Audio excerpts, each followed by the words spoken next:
жума сайын ошо жолугушууга бала деп балдардын кызыкчылыгын, үй бүлөнүн келечеги үчүн аракет кылган баардык ата энелер, мугалимдер, достор бүгүн да буюрса жолугушуп атабыз. Бүгүнкү темабыз 7 негизи. Мурункусунда биз 10-12 кирип баратып, ошол 7 менен 10 арасында токтогонбуз. Азыр болсо 9-10, негизинен 10 менен 12 жаш арасындагы балдарга кандай өзгөрүүлөр болот, кандай мамиле кылышыбыз керек, ошол боюнча көбүрөөк жакшы сүйлөшөбүз. Буюрса бир 40-45 мүнөттүк бир сабагыбыз болот, өтө бир кызыктуу болот деген ойдомун. Негизинен 12 жашка келген бала 11-12 келе баштаганда азыркы учурда мындай тастыкталган дагы бир нерсе бар. Балдардын өспүрүм жашы 8 жашка чейин түшүп кетти деп атышат да. Бул эмне деген сөз? Бул эгерде мурун балдар 12 жаштан кийин жетиле баштаса, азыр болсо балдар 8-9 жаштан кийин жетиле баштайт. Мунун көптөгөн себептери бар. Эң биринчи себеби бул информацияны өтө тез интернет аркылуу же телефон аркылуу алып, жана коомчулуктагы өзүнүн достору, теңтуштарынын арасында темалары дагы эртерээк ошого окшогон информацияларды алгандыктан тез жетилип атышат да. Ошондуктан биз балдарга кандай колдоо көрсөтүшүбүз керек? Азыркыга чейин биз балдарга эмоционалдык байланыш түзүшүбүз керек, балдарды туура түшүнүшүбүз керек, балдарга өзүнүн оюн айтканды үйрөтүшүбүз керек. Жана өзүн кандай сыйласа, дагы ошондой эле чөйрөсүндөгү баардык адамдарды, баардык жандыктарды, баардык нерсеге туура мамиле кылып, баардык нерсеге жароокер мамиле кылышын айтып келдик. Эми балабыз болсо өспүрүм жашка келе баштады, кире баштады, чоңое баштады. Мындай айтканда өзүнүн мүнөзү, характери отура баштады. Кээде катуу үн менен силерге каршы чыгышы мүмкүн, кээде эшикти жаап, мага тийишпегилечи дей баштады.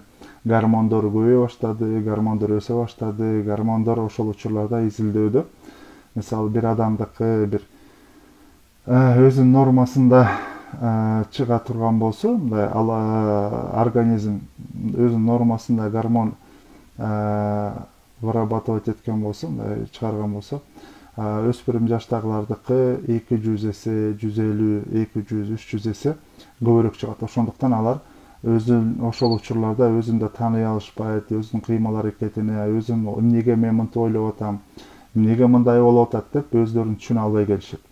Ошондуктан биз ага чейин ата эне катары балдарыбыз менен туура мамиле түзүп, ачык айкын сүйлөшкөн болсок, Кудай буйрса 10-12 жашка келгенде да балдарыбыз апа деп кызыңар апасына чуркап келет, ата деп бала атасына чуркап келген учурларды көрөбүз.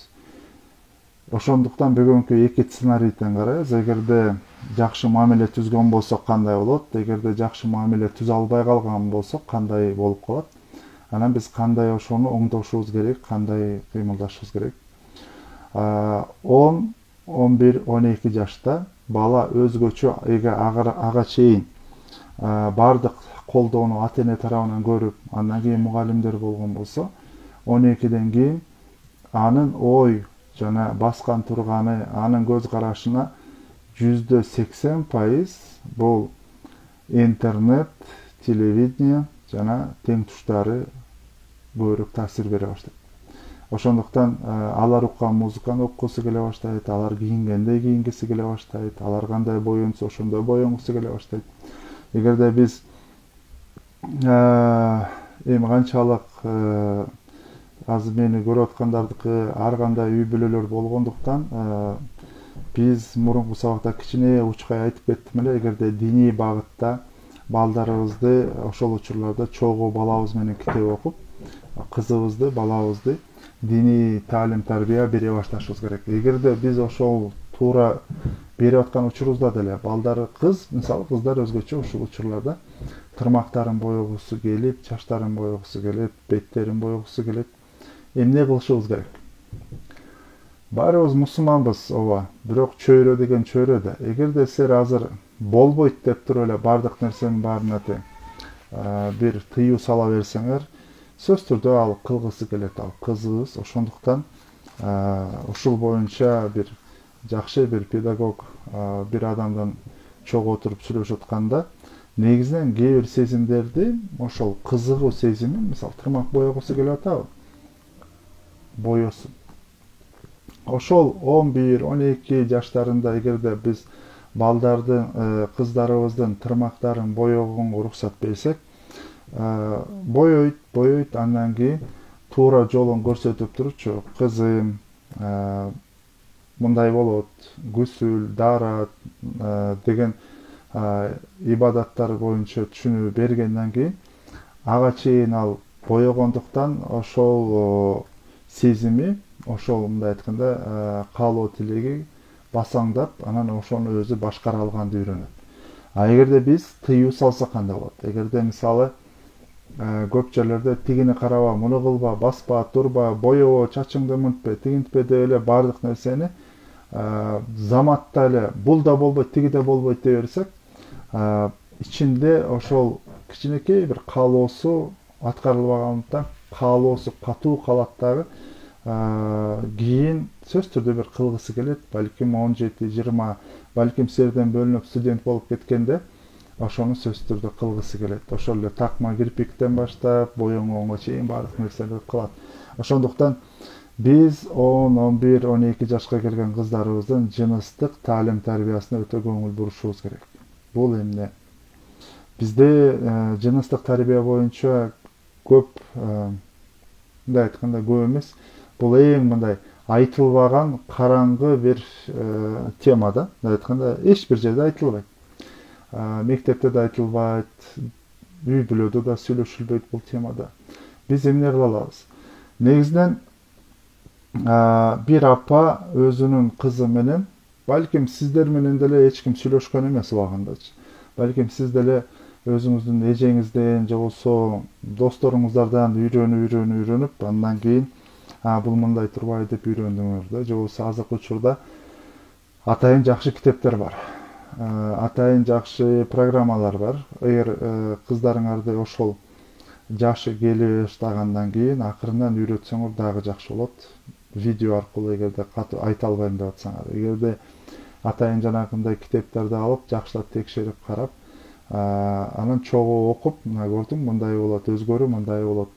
Бул жашта бизде ушундай өзгөрүүлөр болот деп китеп аркылуу, анан бул китепти көрдүңбү, бул аябай акылдуу адамдар ушуну мындай көп жылдан бери изилдеп туруп жазышкан. Булар деп мындай адресацияны, мындай айтканда, билбейм, Гарвард университетинин профессорлору ушундай бир жыйынтыкка жетишиптир, келишиптир деп таянганды, ошол нерсени аябай жакшы көрүшөт. Ошондуктан эгерде өспүрүм 10 жаштан өтүп калган, 10 жашка келген кыздарыңарды жакшы китептер бар азыр. Между нами девочек, для девочек деген китептер. Же болбосо балдарга, эркек балдарга деле так ошону. Бирок эң жакшысы кандай? Эң жакшысы эркек балдарды дагы атасы жанына алып алып, бала мындай болот, мындай өзгөрүүлөр болот, сен мынтышың керек, таза болушуң керек, жуунушуң керек. Сенде ушундай өзгөрүүлөр болот, өзгөрүүлөр болгондо коркпо, экөөбүз болуп жүрүп деп туруп бир китеп сатып алгыла да, ошол китептин арты менен денедеги өзгөрүүлөрдү. Мунун баары нормалдуу нерсе. Анткени азыр мени карап угуп тургандардын баары азыр балким 25-30да, 40та, бирок баарыбыздын башыбыздан бул өткөн да, туурабы? Ар кандай корку сезимдери болгон, эмне болуп атам, кандай өзгөрүү болуп атат, баарынан эле сурай албайбыз. Баардыгы, сен ушуну билбейсиңби деп бизге жооп берсе, эмне деп айтам? Сен такыр артта калып калган турбайсың, сен ушундай билбейсиңби деп айтат, уят болуп калам деп көбүбүз сурабайбыз. Ошентип анан кийин туура же туура эмес нерселерди үйрөнгөн болобуз да. Биякта бир суроо болду, 5 жаштагы кызга кайсы китептерди сунуштайсыз? Эми мурун ушу 5 жаш боюнча да сүйлөшкөнбүз, бирок 5 жаштагы кызга сүрөттөрү көбүрөөк болгон китептерди чогуу окусаңар жакшыраак болот. Эгерде кызды ошол учурда окууга түртүү шарт эмес, бирок жакшы, кызыктуу, позитивдүү жомокторду чогуу окушуңар керек, чоң тамга, чоң сүрөттөр менен. Биз бүгүн 10, 11, 12 жаштагы өспүрүмгө кирип бараткан жаштар, балдар, кыздар жөнүндө сүйлөшүп атабыз. Балдар бул жашта эмне дейт? Мен киммин деген суроону эң көп сурай баштаган учурлар. Мен киммин? Эмне кылганда бул жашоодо бутума тура алам, же болбосо бул жашоодо өзүмдүн ордум барбы? Мен канткенимде бул жашоодо өзүмдүн ордумду таба алам деген суроолорду эң көп суроо берген учурда. Эгерде ата-энеси тарабынан бир колдоо көрсөтүлүп, жакындары, байкелери, эжелери, же болбосо ошо жакындары тарабынан колдоо көрсөтүлүп, анын баланын оюн уккан болсо, бала эч кандай тартынбастан, атам момундай болуп атат, эмне кылышым керек деп, же болбосо апа, мен момундай өзгөрүү болуп атат, же болбосо мен монтип атам, эмне кылышым керек деп туруп, ата-энесине келип сурай алган болсо, бул эң сонун. Эгерде сурай албаса, эмне болот? Ал сөзсүз түрдө бул суроону издейт, өзүнө жабылат, оңой менен оюн айтпайт. Ага чейин эгерде уялгандан өзүн күнөөлүү сезе баштайт, көзүн жаба баштайт, чачын узарта баштайт, анан эмне болот? Өзүнө жабыла баштайт. Анткени менде бир мен ненормальный окшойм, же болбосо меники мынтип калган окшойт, подружкам тигиндей же досумдуку мындай болуп атат, а меники такыр эле эчтекем келбей атат, же болбосо эчтеке өзгөрүү болбой атат деп өзүн бир кемсинтүү менен, же болбосо өзүндө бир жетишпегендик бир нерсе болуп аткандай сезип, тилекке каршы ошондой бир өзүнүн кандайдыр бир кичинекей нерсени эгерде позитивдүү өткөн болсо, позитивдүү жакта карайт. Атаман сурашым керек же байкемен сурашым керек экен дейт.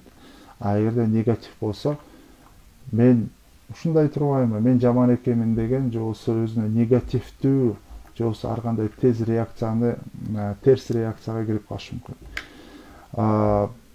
10, 11, 12 жаш бул эң жакшы профориентациянын акырынан башталчу учур. Ага чейин баштагансыңар. 1, 2, 3 класстарда, алгачкы мектепте, алгачкы класстарда эжелер сөзсүз түрдө сурайт, келечекте ким болгуң келет дейт. Негизинен келечекте ким болосуң деген суроо өзү туура эмес, андан көрө келечекте эмне жумуш кыласың деп сураган жакшы жана туура. Анткени балдар кийин келечекте эмне болоруң, ким болосуң дегенде, мисалы доктор дейт, эмне үчүн доктор болосуң дегенге андан ары жооп бере албай калышы мүмкүн. Эгерде келечекте эмне жумуш кыласың дегенде, мен адамдарды дарылайм, мен адамдарга жардам берем деген түшүнүк отура баштайт дагы, ал жароокер да болот, эмпатиясы да күчтөнөт, жана элдик адам жана элдик кыз же болбосо бала болгонго биринчи кадамдарды жасай баштаган болот да. Ошондуктан биз мен киммин деген учур ушул 10-11 жаштарда өзгөчө катуу болуп турганда, мен бул жашоодогу ордум кандай дейт, өзүнө бир максат коюп, ошол максатына жеткенге аракет кылып, мен сөзсүз түрдө момундай кылышым керек, же болбосо ушул учурларда дагы тагыраак, дагы өзүнө ишенимдүүрөөк кадамдарды жасай баштайт. Эгерде ата-энеси жана коомчулук жана өзүнүн чөйрөсүндөгү адамдар тарабынан бир колдоо көргөн бала же кыз болсо, ал сөзсүз түрдө өзүнө максат койгонду билет бул жашта. Өзүнүн баардык муктаждыктарын, мындай айтканда, тамак аш болсун, кийим кечеси болсун, тазалыгы болсун, жардам берүү болсун, ошол нерселердин баарын тең бала же кыз так даана түшүнө баштайт. А эгерде биз ата-эне тарабынан, же болбосо коомчулук тарабынан, же болбосо жакындар тарабынан колдоо көрбөгөн болсо, эгерде мен киммин дегенге, сен акмаксың, сен жалкоосуң, сен уйкучусуң, сен мээң иштебейт деген окшогон негативдүү көптөгөн мындай айтканда таңоолоо менен адамдын аброюн түшүрүүчү сөздөрдү көрүп уккан болсо, ал келечекке максат койгондо эмес, кек санаганды үйрөнүп калат. Ал максат койгондо эмес, кек санаганды үйрөнүп, ошол туура максат коюунун жанында кек саноо менен мен чоңойсом, мен сенден өчүмдү алам, же болбосо мен чоңойсом, мен муну кылам деген ойго көбүрөөк кире баштайт. Ошол учурда эгерде тегерегинен, чөйрөсүнөн жакшы колдоо көрбөгөн болсо, эгерде атасы менен да, энеси менен да, же болбосо тууган жакындары менен, бир туугандары менен да эч кандай бир байланыш түзө албаган болсо, дос күтө албаган болсо, тилекке каршы өзүнүн күчтүү жагын дагы, өзүнүн алсыз, мындай айтканда кемчиликтүү жактарын дагы тааный албай калат. А эгерде колдоо көргөн болсо эмне болот? Өзүнө максат койгонду билет, өзүнүн күчтүү жагын билет, Эгерде колунан келе албай турган болсо жок деп айта алат. Эгерде бирөө келип манипуляция кыла турган болсо, жок мен аны кыла албайм, менин убактым жок деп так даана айта алат. Мындай айтканда бирөөнүн ою менен эмес, өзүнүн ою так даана отура баштаган учур. Ошондуктан 10, 11, 12 жаштагы балдар бул учурларда ошол эле кезде жанагындай тилекке каршы коомчулуктагы суицид болгон учурлардын көбү ушул учурлардан 14-15 жашка чейинки балдар арасында болот көбүнчө. Эмне үчүн? Анткени мени эч ким колдобойт. Мен мындай айтканда бул дүйнөгө случайно келип калыптырмын. Мени эч ким күткөн эмес экен. Менин керегим жок эч кимге деген сезим жана гормондордун дагы өсүшү менен жана өзүнө болгон бир тыянак сезимдери менен ушуну бекемдей баштайт. Ошондуктан биз ата-эне катары эң биринчи балдардын ушул учурда мен киммин дегенде сен менин өмүр бою күткөн алтынымсың. Алла Таала мага берген сен белегимсиң, аманатысың Аллах Тааланын деп жакшы сөздөрдү айта турганыбызда баланын өзүнө болгон сый, урматы, аброю бекемдей баштайт. Мен күчтүүмүнбү деп атканда сен колуңан бардык нерсе келет, сен кыла аласың деген печатты дагы, көз карашты дагы, ойду дагы так даана айтуу сөздөрү өзгөчө ушул жаштарда болот. Сенин колуңан келет. Эгер ага чейин биз көз карашыбыз менен, кыймыл аракетибиз менен, ооба балам кыла аласың деп балабыз бизге ооба мен кылдым деп атса, 10-12 жаштан кийин, 10 жаштан кийин болсо бул ооба мен кыла алдым. Эгерде колунан бир нерсе келбей калган болсо да, ооба мен муну кыла алган жокмун, бирок мен муну үйрөнөм деген бир тыянакка келе алат. Эгерде бир 5-6 жаштагылар колунан келбей калган болсо, капа болуп, ачууланып, таарынып, эмне кыла алган жокмун деген болсо, бул жаштарда бала аракет кылат, колунан келет. Ошол учурда ар дайым сөз түрдө биз ата-эне катары, жакындар катары сенин колуңан келет деген сөздү тастыктап турушубуз керек. Өзгөчө эркек балдарда өзүнүн денеси, мүчөсү өсө баштайт, бою өсө баштайт. Акырындан гормоналдуу өсүү денесине таасир бере баштайт.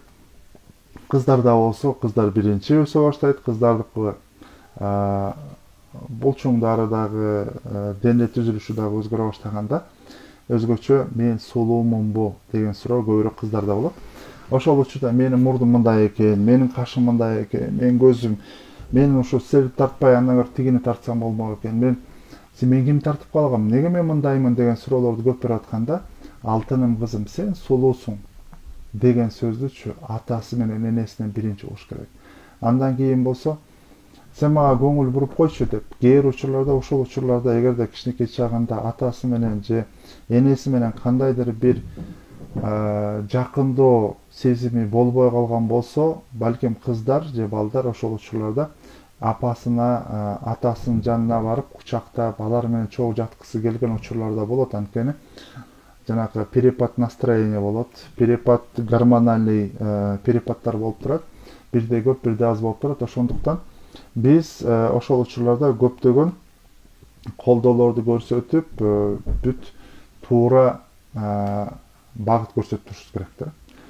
Өзгөчө ошо 7 жаштан баштап, бирок 10, 11, 12 жаштарда балдардын логикалык ой жүгүртүүсү кыйла бекемдей баштайт. Эгерде 10 жашка чейин балдарды көбүнчөлүк эмоциональный интеллекти күчтүү болгон болсо, ага чейин бардык нерсени көбүнчө сезимдери менен кабыл ала турган болсо, андан кийин бизде балдарда логикалык, сен монтип карадың, же болбосо момдай деп туруп өзүнүн ою менен бир чечим, бир бүтүнгө келе башташат. Түшүнүктөрү кененирээк жана так чечмелөө бере башташат. Мисалы, мен момундай кылганда мындай кылды, демек мен мындай кылышым керек деп сөз түрдө бир нерсени мындай классификацияга бөлө алат. Түшүндүрүүсү кененирээк боло баштайт, өзү дагы кененирээк түшүнө баштайт. Ошон үчүн ошого чейин эгер балдар, кыздарыбызды биз көбүрөөк китеп менен тааныштырып, көп китеп окуган болсо, балдарыбыздын ой жүгүртүүсү, кыялдануусу жана көп нерсени ар тараптуу караганды үйрөтөбүз. Ошондуктан жанагындай конструктивдүү бир нерсени, бир маселени ар тарабынан, төрт тарабынан тең карап чыгып, анан бир тыянакка келүү деген эң чоң бул көндүмдөрдүн бириси, мындай айтканда навыкалардын бирөөсү. Ошондуктан ошол учурларда Эгер да ката кылып алган болсо, мисалы бирдеме кылып атып, же болсо бир жакшы нерсе кылган болсо да, сен муну бул тарабынан да карап көрдүңбү деп кээ бир учурда өзүбүздүн мындай кайтарым пикир, обратный связьибизди берип турушубуз керек да. Мен сенин жашыңда момундай кылгам, бирок азыр сендики мындай, мен сени колдойм, могу тараптан да карап көрчү деп бала менен көбүрөөк кеңешишибиз керек. Кайра эле Хазырети Алини эстетким келип атат. Айткан сөзү 7 жашка чейин бала менен ойногула деп аткан. 0 жаштан 7 жашка чейин ойногула, 7 жаштан 15 жашка чейин бала менен дос болгула, бала менен көбүрөөк сырдашкыла, дос болгула, 15 жаштан кийин аны менен кеңешкиле деп атат. Биз өзгөчө ошол 10 жаштан кийин бала менен дос болчу жана үй бүлөлүк чогулуштарыбызда, мурунку сабактарды карасаңар, ар бирөөбүздүн үй бүлөлүк чогулуштарыбызда өзгөчө 10 жашка, 9, 10, 11 жашка келип калган балдарыбыздын ой пикирин көбүрөөк сурашыбыз керек. Ата болобу, апа болобу, жума сайын, ар апта сайын биздики үй бүлөлүк чогулуштарыбыз болуп турат. Чогулуштарыбыз 20 мүнөт, 30 мүнөттөн ашпаш керек. Тамак иштик, тамак ичке дейин отуруп, бул жуманын аягында эмне кылабыз, же болбосо кимди конокко чакырабыз, же болбосо жаңы эмне сатып алабыз. Балдарыбыз, кыздарыбыз үй бүлөлүк чогулуштардын жыйынтыгы менен өзүнүн оюн айта башташ керек. Өзүнүн эгерде бир каалоосу бар болсо ошого тагдана түшүндүргөндү билиш керек. Мисалы, эгерде мага бир бут кийим алып бергиле деп атса, ошону өзүнүн оюн мага алып бергиле деп туруп анан азыр шартым жок болсо, мейли деп туруп эле мындай өзүнүн оюн дароо эле өзүнүн оюнан тез эле кетип калышты эмес. Биз балага же кызыбызга оюн айтып, сен кызым ботсуң барбы, эмнеге дагы ботс алгың келип атат деген суроого ал дагы өзүнүн оюн айтыш керек да. Мен ушундай ак ботс алгым келип атты эле, мындай кылгым келип атты эле деп кененирээк өзүнүн оюн айтканга биз ата эне катары колдоо көрсөтүп жардам бериш керек. Суроолорубуз ачык болуш керек. Сен баягы албадың беле? Сеники барго? Бар менен жок менен бүчү суроолор эмес. Кандай кылсак болду экен? Азыркы учурдагы бул айдын акчасы буга көрөтүлат, кийинкисин мындай кылалы деп, мындай ачык көбүрөөк сүйлөгөнгө түрткөн суроолорду беришибиз керек. Кандайча, канткенде, эмне кылсак болду экен деген суроолор менен баштаганда сөзсүз түрдө көбүрөөк айтылат, көбүрөөк сөздөр төгүлөт да. Ушул эле жаштарда ата эне катары биз арткы планга чыга баштадык акырындан. Эгер ага чейин бир байланыш түзгөн болсок балдар, кыздарыбыз менен, анда балдарыбыз сөзсүз түрдө бизге келет дагы өзүнүн дартын, маселесин айтып турушат. Бирок канткенде деле акырындан өзүнүн теңтуштары, достору, чөйрөсү басымдуу жашоосунун ордун ээлей баштайт. Ошол учурларда ата эне катары биз колдошубуз керек, жанында болушубуз керек, досторун үйгө чакырышыбыз керек, досторун таанышыбыз керек. Достору ким экенин, кандай ой жүгүртөт экенин, кандай максаттары бар экенин. Анан сөзсүз түрдө эч качан, эгер жакшы достор болсо, колдошубуз керек, бирок эч качан салыштырбашыбыз керек. Бир адамды жок кылгыңар келсе, салыштыра бергиле. Күйөөңөрдү, аялыңарды, балдарыңарды жер менен жексен кылгыңар келсе, салыштырып, анан сен мындай турбайсың деп кемчилигин көбүрөөк айтсак, ал адам жок болуп кетет. Ошондуктан мунун терсин кылышыбыз керек сөзсүз түрдө. Биз салыштырбайбыз. Алла Таала ар бирөөгө өзүнүн таланты менен адамдык касиеттерин берген. Сенсин бүттү. Дүйнө жүзүнөн 1 миллиардбы, 5 триллионду канча адам келген болсо, азыркыга чейин дүйнө жүзүнө элестеткиле.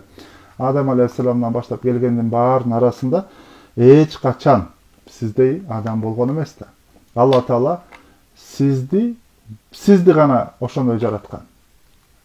Мындай айтканда, генетикадан баштап, түзүлүштөн баштап, денебиз бүт баарыбыз эч качан эч бирөө кайталанган эмес. Ошондуктан келгиле, балдарыбызды дагы, аялыбызды дагы, күйөөбүздү дагы кандай болсо ошондой кабыл алабыз. Бул бактылуулук үй бүлөнүн, бактылуу бир жашоонун эң биринчи шарттарынын бирөөсү. Ким кандай болсо ошондой кабыл алабыз. Бирок баалуулуктарыбыз, үй бүлөдөгү баалуулуктарды чогуу түзөбүз. Айрым ошондо. Баарыбыз бирдейбиз, ар кандай эметебиз, бирок баалуулуктарыбыз бир. Мисалы, баалуулуктарыбыз эмне? чогуу тамак жейбиз, чогуу конокко барабыз, чогуу конок чакырабыз, чогуу балдар менен алектенебиз жана бири-бирибизге көбүрөөк көңүл бурабызга окшогон нерселердин баары бул баалуулуктарга болуп эсептелет. Биз 10 жаштагы бала же кызыбыз жөнүндө сүйлөшүп атабыз бүгүн. Ак менен караны айырмалай башташ керек бул жаштарда. Эмне жакшы, эмне жаман, ким жакшы, ким жаман, кандай болуш керек, кандай сүйлөш керек, өзүнүн оюн кандай болуш керек, өзүнүн оюн так даана жеткирүү учуру келе баштады. Ошондуктан келиңиздер, ошол учурларда өзгөчө балдарыбыздын оюн уккан болсок, ар бир балага ката суроо жок. Негизинен нет глупых вопросов деген барга, так ошондой эле биз балдарыбызда эгерде үй бүлөлүк жанакындай чогулуштарды көбүрөөк өткөрсөк, конокко көбүрөөк алып барган болсок, чөйрөгө көбүрөөк аралаштырган болсок, сөзсүз түрдө ал балабыз же кызыбыз адамдар менен жакшы мамиле түзгөндү үйрөнөт, эч кимден эч качан коркпойт. Бирок ошол эле кезде ак менен караны айырмалаганды да билип калат. Ушул учурда эң маанилүү өзгөчө мисалы педагогдор 14-15 келип 14-15-16 жашка келип калгандан кийин эң чоң маселеси профориентация. Ким эмне болот, каяка барат, каяка тапшырыш керек, кандай жөндөмү бар. Өзгөчө ОРТга тапшырардын астында эң чоң маселе эмне? Каяктасың, сен кимсиң, колуңан эмне келет, каяка барасың, каяка тапшырасың. Анан балдардын, кыздардын көбү агайларынан, эжелеринен интернеттен издей баштайт. Келечектеги профессиялар, бирок жөндөмүнө жараша эмес. Ошондуктан биз 10 жаштан баштап так даана өзүнүн баланын күчтүү тараптарын өзүнө көрсөтө баштайбыз. Ага чейин эгер биз байкаган болсок, акырындан салым кылган болсок, же болбосо ошондой 10 жаштан, 11-12 жаштан кийин ал балдарга көбүрөөк басым кылабыз. Эгерде тил жагына күчтүү жагы болсо, демек курстарга жөнөтөбүз. Эгерде креативдүү, сүрөт тарткан, жакшы бир кыялдануусу күчтүүрөөк болгон болсо, демек аны сүрөт багытына, же болбосо жанагындай сүрөт менен креативдүүлүк жака багыттасак болот.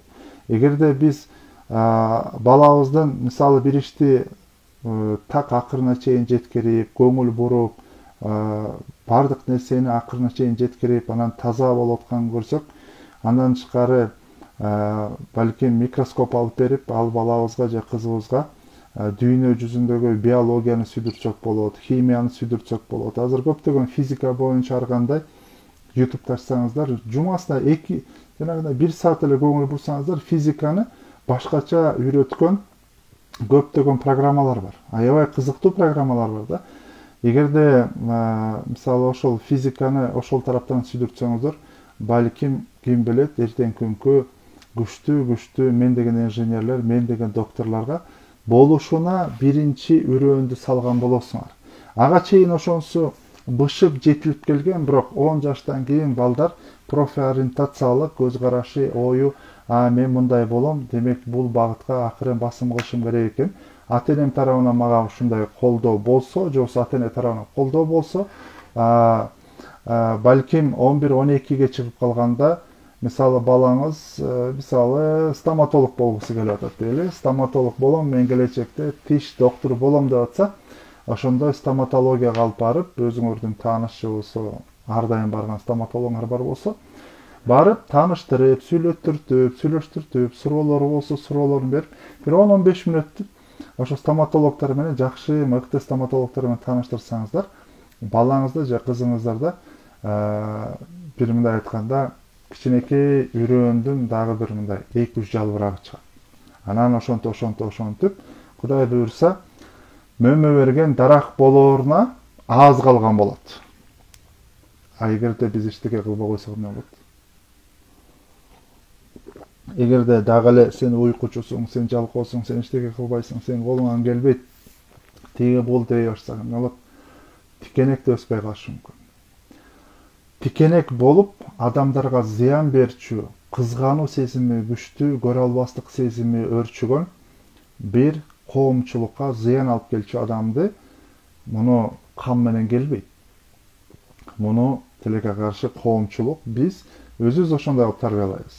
Эгер бир адамды сен жамансың дей берсе, сен колуңан эчтеке келбейт дей берсе, сен жалкоосуң дей берсе, эмне болот? Тилекке каршы ал адам ичиндеги уруктар канчалык кыйын мен деген таланттары бар болсо, бүт баары өчүп калат. Мисалы, баарыбыз тең мектеп учурун эстесек, мектепте окуп жүргөндө кандай деген таланттуу балдарыбыз бар эле, кандай деген классташтарыбыз бар эле. Кыйын кол жазмасы кооз болгондор болчу, кыйын сүрөт тарткандар бар болчу, кыйын ыр жазгандар бар болчу. Бирок алар эмне болду? Кийин жашоосунда тилекке каршы ошо керек туура колдоо көрбөй калгандыктан, тилекке каршы алар ошол талантын өстүрө албай калышты. Дүйнө жүзүндөгү мен деген кыйын композиторлор, сүрөтчүлөрдүн баары эмне деп атат? Талант бул 1%, 99% бул аракет деп атат. Бирок аракет дегенде артыңан түртүү да. Мындай айтканда, аракет өзүң кылышың керек, бирок артыңан дагы сени колдоп турган, сени молодец, колуңан келет. Мен кызыма же балама мен мындай кылышым керек деп колдоо көрсөтүп туруш керек да. Анан ушул жерде дагы бир айткым келген аябай бир маанилүү бир нерсе бар. Урматтуу достор, кыз баланы окутпаш керек экен, эркек баланы окутуш керек экен, кыз балага мындай эле кылыш керек экен деген нерселерди биз андайга көп такыр көңүл бурбашыбыз керек. Сөз түрдө кыз балага да, эркек балага да окутушубуз керек, тең мамиле кылышыбыз керек. Биз кыз балабызды бир улуттун өзгөрүшү бир кыз балага байланыштуу болгондуктан сөз түрдө кыз балага, эркек балага кандай көңүл бурган болсоңуздар, так ошондой эле көңүл буруңуздар. Бул балким өткөн кылымдын, өткөн бир жашоонун балким туура эмес багыты деп мен ойлойм. Ошондуктан кыздарыбыз окусун, илимдүү болсун, билимдүү болсун. Азыркы учурдагы Кыргызстандын желегин желбиреткен мен деген кыйын кыздарыбыздын баары тең кыздар, мындай айтканда. Ошондуктан кыздарга да көбүрөөк көңүл буралы. Билбейм, ыймандуу дин жолунда жүргөн бир туугандарыбыз сиздерге дагы, мен мисалы мен өзүм деле Кудайга шүгүр, баарыбыз тең эле элхамдулилlah мусулманбыз. Ошондуктан кыздарга мындай, эркектерге мындай мамиле кылыш керек экен, аларга көбүрөөк акча коротпош керек экен деген нерседен алысыраак бололу. Ал бул ошо туура эмес түшүнүктөрдүн бирөөсү. Биз профориентация боюнча жанагындай жакшы тааныш туугандарыңарга, досторуңарга балдарыбызды, кыздарыбызды 11-12 жашында акырын алып барып тааныштыра баштасак, ал балдар каяка, ким болот, эмне болот, кандай максатта болору жөнүндө өзүнүн көз караштары тагдана, мындай айтканда, түзүлө баштайт дагы. Анан Кудай буйрса, келечеги кең болуп, өзүнүн максатына жетиш үчүн өзүнө изденип, аракет кыла баштайт. Ошол учурлардагы балдар кыздарыбызды, мисалы мурунку замандагы Жусуп Баласагынды, Ибн Синаны, Аль-Фарабинин өмүр баян китептерин окусаңыздар, баардыгы тең 11-12 келген балдарын эмне кылып атат? Чыптаманы кийгизип атат, колтугунун астына кичине алтындарды, акчаларды салып атат дагы. Өмүр бою такыр көрүшкөн эмес да, ошентип коштошуп, андан кийин алыскы Багдадка, алыскы Самаркандка, алыскы Шамга жөнөтүп атышат. Ошол 11-12 жаштагы балдар ошончо жолду жөө барып, кербен менен жүрүп, андан кийин ошол жерде 10 жыл, 15 жыл, 20 жылдан кийин окуп, адам болуп келип, андан кийин кызмат кылып атышат. Эмне үчүн ата-бабаларыбыз ошол жашка басым кылышкан? Анткени ушул жаш адамдын так дана сезимдеринин көп пайызы такталып, мындай айтканда, отура баштады, логикалык ой жүгүртүү күчтөнө баштады, ак менен караны айырмалай баштады, гормоналдык өсүш болуп атат, бирок ошону менен күрөшкөндү билип атат. Эгерде кандайдыр маселеси болуп атса, ошол маселени чечкенди үйрөнүп атат, көбү үйрөнө баштады. Мен күчтүүмүнбү дегенде, ооба сен мен күчтүүмүн деп атат. Мен киммен дегенде, менин багытым буяк, мен ошону кылышым керек деп атат.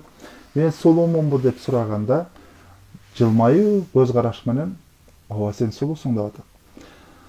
Эгерде биз диний жактан карап көргөнүбүздө, урматтуу бир туугандарыбыз, пайгамбар саллаллаху алейхи вассаламдын деле өмүр баянын карасаңыздар, кайсы баланы сабады эле, кайсы балага жаман карады эле. Ал эмес, мен жакында эле бир жакшы бир хадисти уктум, сахих хадистерден экен. Пайгамбар саллаллаху алейхи вассалам бир чоң согуш учурунда дейт, бир ошондо атын унутуп калдым, балким Энеспи сахабалардын бирөөсү, кичинекей баламын дейт. Ошол учурда, согуш учурунда катуу, мындай айтканда, ачуу болуп турган учурда мен пайгамбарыбыздан бир суроо сурадым дейт да. Сураганымда пайгамбарыбыз бүт нерсесин токтотуп, таштап, жылмайып, эңкейип, көңүл буруп, анан мага мен түшүнгөн тилде жооп берди дейт. Пайгамбарыбыз саллаллаху алейхи вассалам бардык нерсеге ушундай көңүл бурган. Эч бир балдардын башынан сылаган, кучактаган, белек берген, сүйүнткөн. Ошондуктан биз 10-12 жаштагы балдарыбыз Куран менен, намаз менен тарбиялаганга кантип үйрөтө алабыз? Биз сөз түрдө биринчи пайгамбарыбызды, өзүбүздүн исламыбызды үй бүлө катары өзүбүз жашашыбыз керек. Ар бирибиз эгерде кыздарыбызга, балдарыбызга үлгү болсок, андан кийин алардын дагы өздөрү үйрөнүп кетишине бардыгына шарт түзүлгөн болот, өбөлгө түзүлгөн болот, алар дагы бизди туурашат. Ошондуктан өзүбүз кылбай туруп, балабызды кыл деп айта албайбыз. Жоксо өзүбүз китеп окубай туруп, балдарыбызды китеп окугула. Бизде ата-энебизге мындай шарт болгон эмес. Кандай бир себептер таппайлы, бирок баары бир балдарыбызга, кыздарыбызга биз өзүбүз дагы чогуу аракет кылышыбыз керек. Ошондо гана бир чоң өзгөрүүлөр болот. Кандай коммуникация кылышыбыз керек? Биз физиологиялык жактан гормоналдык өсүштөр болуп атат. Гормоналдык билесиңер өзгөрүүлөр болуп атат. Профориентация дедик, жыныстык өсүш жөнүндө айтып атабыз. Эми эң маанилүү ушул учурда 10-12 жашка келип калган балдар, кыздар менен кандай сүйлөшүш керек? Эгерде ага чейин биз балам тигини кыл деп жоопкерчиликтүү бир 9-8 жаштагы балдарыбызга баары бир нерсени текшерип аткан болсок, 10-12 жаштагы балдар менен биз эгерде өтө жумшак сүйлөшсөк, муну кылып коесуңбу деп өтө жумшак боло берсек, анда ал дагы туура эмес болуп калат. Анда балабыз же кызыбыз биздин жумшактыгыбызды пайдаланып, же көңүл бурбай калышы мүмкүн. Өтө катуу буйрук менен берген нерсебизден алыстап, мен досума кетет элем деп үйгө тургусу келбей, өзгөчө ушул жаштардагы балдар, кыздар, мен досума кеттим, мен тиги курска кеттим, мен бияка барып келейин деп үйдө такыр тургусу келбей калат, үйдүн оокаттарын, жумушун кылгысы келбей калат. Көбүрөөк сыртта башкалар менен убакыт өткөргүсү келе баштайт. Ошол сыртта жүрүп, тилекке каршы жакшы жана жаман нерселерди, өзгөчө жаман нерселерди көбүрөөк үйрөнгөн болот. Жазалоочу мамиле болсо, эгерде билбейм, мисалы кеч мектептен тараганы саат 1 болду, бирок саат 3-тө келсе, жаза катары билбейм, телефон алып алган, же болбосо мындан ары сага мындай жок, сага болсо мындан ары, эгерде сен ушундай кылсаң, мен да мындай кылам деп тирешүү менен мамиле кылган болсо, бала анда дагы алыстай баштайт.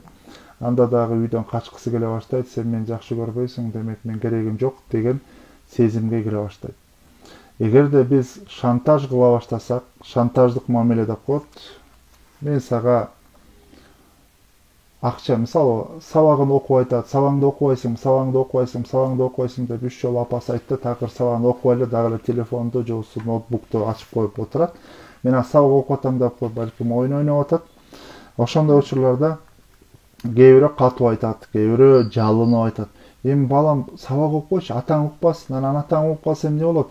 Мен дагы атаң жанында сага айтып атып, аябай кыйналып атам деп, андай айтканда эне дагы кээде же болбосо ата эне да өзүн өтө эле ылдый түшүрүп сүйлөгөн учурлар. Бул дагы туура эмес.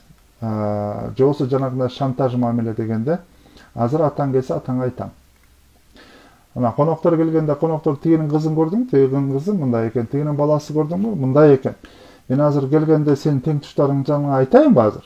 Сен эмне кылып атканыңды, кандай экенин чыныгы жүзүңдү айтайынбы? Мына азыр мен телефонумду азыр жазып алам да, сенин подружкаларыңа чалам. СМС жөнөтүп, тигинтем мынтем деген шантаж менен тарбиялоо бул өтө туура эмес. Бул эртеңки күnkү өзүңөр менен эртеңки күнү чашташып согушчу бир кызды же баланы тарбиялаган болсо. Ошондуктан эң туура жол кандай? Эң туура жолу балаңызды же кызыңызды сиз билесиңер. Кандай калыптан, кандай формага сер салдыңар. Же формага салган жоксуңар да, эркин, өзүнүн оюн так айта алган, өзүн сыйлаган, өзүнүн ою болгон. Жана адамдык касиети катары ката кылса каталыгын кабыл алып, жакшы нерсе кылса жакшы мен муну кылдым деп, жок деп айта алганды билген, сиз менен тең катардагы дос катары, мындай айтканда, чоң адам жана ошондой дос катары мамиле түзгөн болсоңор, Ачык айта алат. Апа, мен bir saat уктап алайын. Мен чарчап келдим, аябай чарчап, башым ооруду, мен уктап алайын. Андан кийин мени саат 3'te ойготуп койсо, мен 3'төн кийин досума барып келишим керек. Андан кийин саат 6'da сизге жардам берейин. Андан кийин саат 8'de сабак окушум керек. Сөз түрдө бүгүн ооба, мен туура айтасыңар, мен азыр келечекте мындай болуш үчүн окушум керек деп өзүнө мындай айтканда пландоо жана өзүнүн оюн так айта алат да.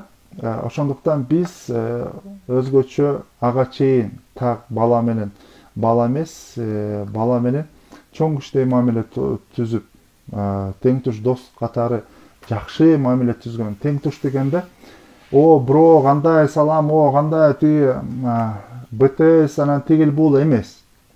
Өзүңөр кандай болсоңор так ошондой эле, бирок бала менен кызыңар менен так даана ачык айкын сүйлөшө алган болсоңуздар, алар дагы өзүнүн оюн айта алат. Анткени эртең өзүнүн оюн айтканда жаман сын пикир болбоорун билет биринчиден. Ошондуктан бир сөз кызыңар же балаңар айтканда артынан эле ай сен мээң иштебейт экен, сен ошондой кылмак белең деген негативдүү критикага сынга албасаңыздар.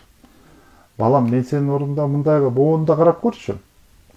Мен сага моуну сунуштайт элем деген бир сунуш, мындай айтканда кеңеш катары. Кызым, азыр сага тиги бөбөңө бир кийим алат элек, куртка алат элек, жүрү мага жардам берчи. Мен азыр чын айтканда, мен азыр жылуулугуна же кээде баасына карап калып атам. Балким сен дагы жакшыраагын тандай аласың. Жүрүчү мага кандай азыр заманбап кайсыл болуп атат деп, анын оюн, пикирин көбүрөөк сураган, жашообуздагы болуп аткан күнүмдүк маселелерге аларды да аралаштыра баштасак, сөз түрдө алар дагы күчтүү боло баштайт, аралашып бизге ишене баштайт. Жана чын айтканда, мындай адам, чоң адам деген кандай бир жоопкерчиликтер болгон болсо, ошо чоң адамдын жоопкерчилигин мойнуна ала баштайт. Анан эң маанилүүсү, булар келечектеги бир эркек бала, бир ата экенин, кыз эртең күнү бир апа экенин ушул учурда биз айта баштайбыз.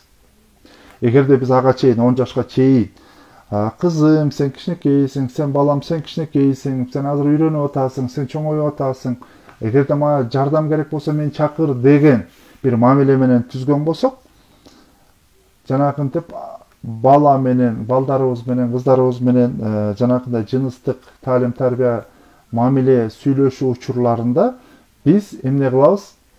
Сөз түрдө сен Кудай буйрса эртең күнү жакшы ата болосуң. Сен эртең күнү Кудай буйрса жакшы бир апа болосуң. Сенин жакшы бир өзүңдүн үй бүлөң болот. Ошол үй бүлөңө сен жакшы балдарың болот деп, анан канча балалуу болгуң келип атат деп, ошол учурларда сурай баштаганыңызда дагы көбүрөөк кызыгып, мен мындай кылышым керек экен деп, өзүнө ошол кичине үй бүлөлүк жоопкерчилигин ала баштап, Кудай буйрса келечекте мен үй бүлө түзүшүм керек. Эртең күнү мен жакшы, мисалы, үй бүлө түзүп, аялым болсо, мен аялымды багышым керек, балдарыма да жакшыраак түзүп беришим керек. Анын үчүн мен окушум керек экен. Мен бутума турушум керек экен. Мен элге, журтка кызмат кылышым керек экен. Мен адамдарга жакшылык кылышым керек экен. Тегеректе кыйналып аткандар көп. Демек ошолорго мен окуп, жакшы, балким доктор болсом, мен ошолорго бекер операция кылып берет элем деп, ошого окшогон нерселерди жардам берүүгө аракет кылышыбыз керек деп, өзүнүн оюна бир тыянак чыгарат дагы, балабыз же кызыбыз ошол мен буйрса ошондой болом деп өзүнө тыянак чыгарат, чечим чыгарат, анан ошондукка кетет. Ошондуктан балдарыбыз менен коммуникация, баарлашуубуз кандай болуш керек? Так даана, кичинекей балада эмес. Бир чоң президентке кайрылып аткандай жалынуу эмес. Же болсо бир зөөкүрдүкүндөй катуу мамиле эмес. Өзүбүздүн үнүбүз кандай болсо, эгерде бир туура эмес кылып аткан болсо, жоопкерчилигин ага беребиз. Балам, кызым, сен эгерде убагында эртерээк жатпасаң, эртең менен турушуң оор болуп калат. Эртең күнү кунт коюшуң оор болуп калат. Ошондуктан кел азыр дагы бир жарым саат бир убакыт берейин, өзүңдүн иштериң бүтүр. Андан кийин 10:30 же 10:00 жаталы, баарыбыз тең жаталы деп, жана үй бүлөлүк чогулушта талкуулагандагыдай өзүбүздүн бир курал, бир эрежелерибиз болуп, ошо эрежеге баарыбыз тең баш ийип, ата-эне катары да биз дагы ошол учурда жатышыбыз керек. Азыр биякта бир байке катышуучулардан бирөөсү ушу сурап атат да, суроо жоопко көңүл бурсак деп. Биякта ошо мага жардам берип аткан кайнеке эжем дагы бар, Турат байкелер дагы бар, Айгерим эжелер. Кудай буйрса, эгерде азыр мен отпускка чыктым, Кудай буйрса.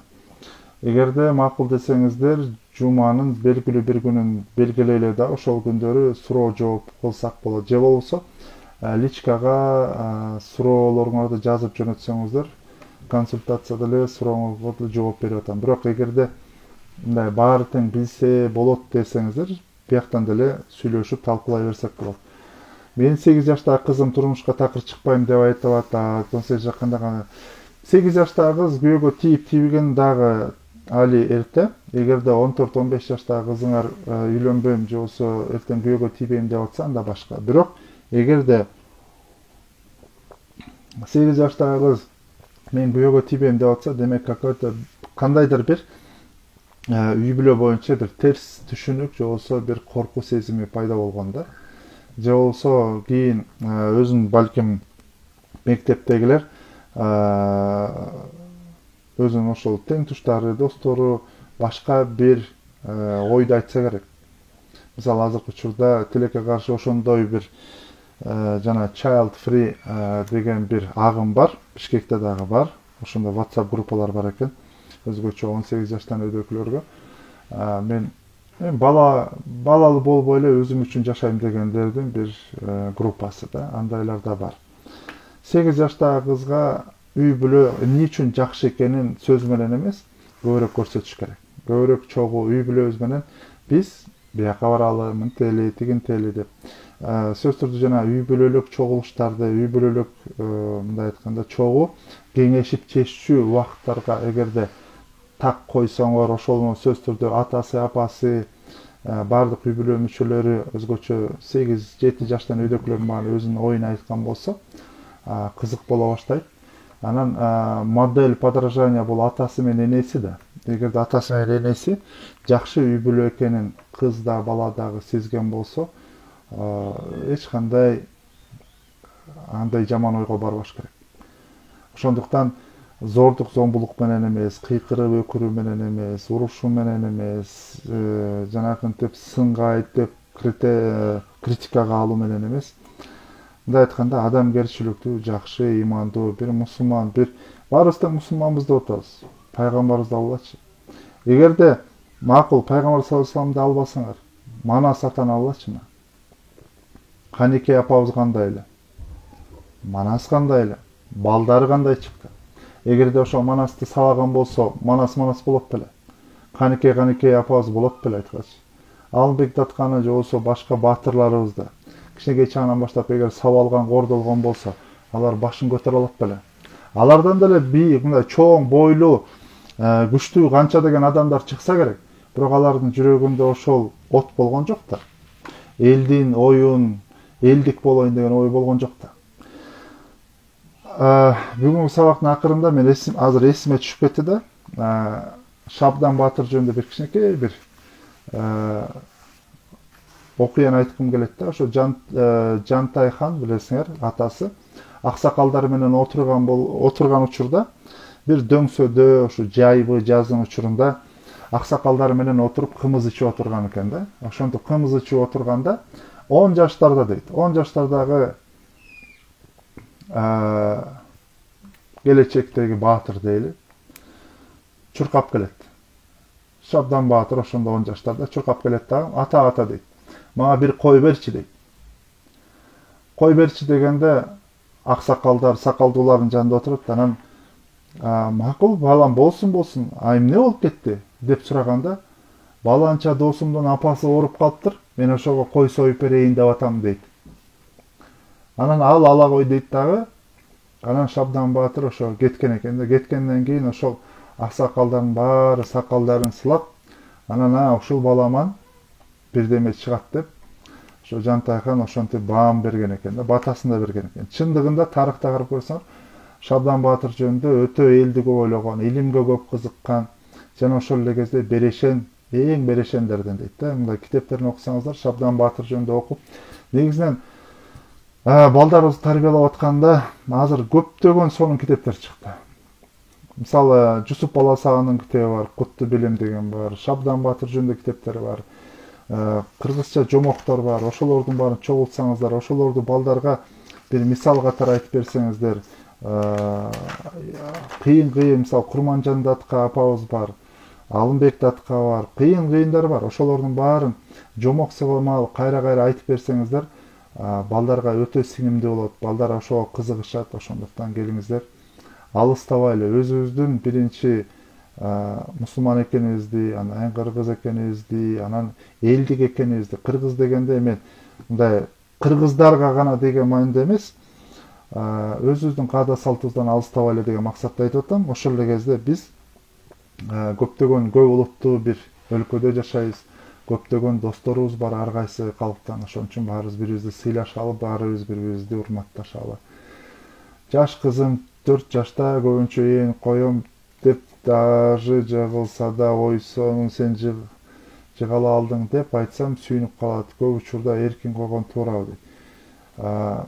Эми эркин койгон жакшы, бирок такыр эле эркин коюп салган дагы туура эмес да. Ар нерсени мындай айтканда алтын ортосун табышыбыз керек. Бирок 4 жаштагы бала ошенткен туура болот. Эми жыгылганда сен согун жыгылдың деп айтпаш керек. Ал жыгылганда дагы ал ошол маселени өзү чечиш керек. Өзү туруп, өзү ошону таразалап, анан үстүн күбүш керек да. Эгерде ата эне келе калып көтөрө калса, же болбосо балам эмне болуп жыгылып, кайсы жериң айрылды деп эчтеке болуп элек деле сурай баштаса, бала сөзсүз түрдө энесинин оюн, же болбосо ошол каяка нукка бурганга жараша эл айт, же болбосо көңүл сурайт, же болбосо ошол окшогон нерселер болот. Ошондуктан жыгылса дагы эгерде өтө бир өзүнө зыян бербеген болсо, акырын өзү турганы жакшы. Эгерде өз бир жерин зыян алып келип алган болсо, анда биз колдошубуз керек да, жанында болушубуз керек. Ооба, Кудай буйрса, урматтуу байкелер, эжелер, келиңиздер. Эми буюрса YouTube каналын ачканга аракет кылып атабыз, бирок көп нерсеге техникалык жактан бир каражаттар керек экен. Бирок Кудай буюрса кененирээк чыгышыбыз керек болуп атат. Сиздер да ушул видеолорду бөлүшүңүздөр. Мен да Кудай буюрса муну Instagramга жүктөйбүз. Instagramдан да эгер байкелердин колдоосу менен YouTubeга чыгарганга аракет кылабыз. Бирок каалайт элем да, ар бирөөбүз бөлүшсөк, ар бирөөбүздүн үй бүлөбүздө балдарыбыз сүйүнүп чоңойсо, жубайлар арасында мамиле ар дайым жумшак жана сүйүү менен коштолгон болсо, ишенесиңерби, ар бирөөбүз өзүбүздүн үйүбүздү, үй бүлөбүздү чыксак, ар бирөөбүз илим билим менен сугарганга аракет кылсак, ар бирөөбүз ыймандуулук менен, сүйүү менен, жумшактык менен, пайгамбарыбыз көрсөткөн туура жолдорду кабыл алуу менен, динди коркутуу, чочутуу менен эмес, жакшы сүйүүнүү менен кабыл алдырып үйрөткөн болсок, келечегибиз Кудай буйрса сонун кенен жакшы болот. Кудай буйрса мен ошого терең ишенем. Жана ушул жолго да чыгып, ушу көптөгөн эжелер, байкелердин жардамы менен ушул сабактарга да чыгып атабыз. Кудай буйрса чоң өзгөрүүлөргө туш болот. Ушу сабактарыбыздагы бир карап койгондо 400-500 киши окуп атат, 1,5 миңге жакын киши карап атат деген жакшы бир ой сезимдебиз. Максатыбыз келечегибиз кең болсун, эл журтка баарыбызга тең үй бүлөлүк бакыт таалай жана бакубат келечек тартуулап, ошондой бир үй бүлөлөр өнүгүп өссө, ар бир балага сүйүктүү үй болсо, ар бир жубай менен ар бир жолдошу бири-бирин кучактап учурашып, бири-бирине жакшы көрөрүн, сүйүүсүн, көзү менен да, сөзү менен да, кыймыл аракетинде билгиз турса деген аябай жакшы бир тилек максатым бар. Келиңиздер, бири-бирибизди жакшы көрөлү, бири-бирибизге дуа кылалы, бири-бирибизди сыйлашалы. Элибиз келечек, элибиз, журтубуз, мамлекетибиз жана дүйнө жүзүндөгү бардык эл журт өнүгүп өсөт деген үмүттөмүн.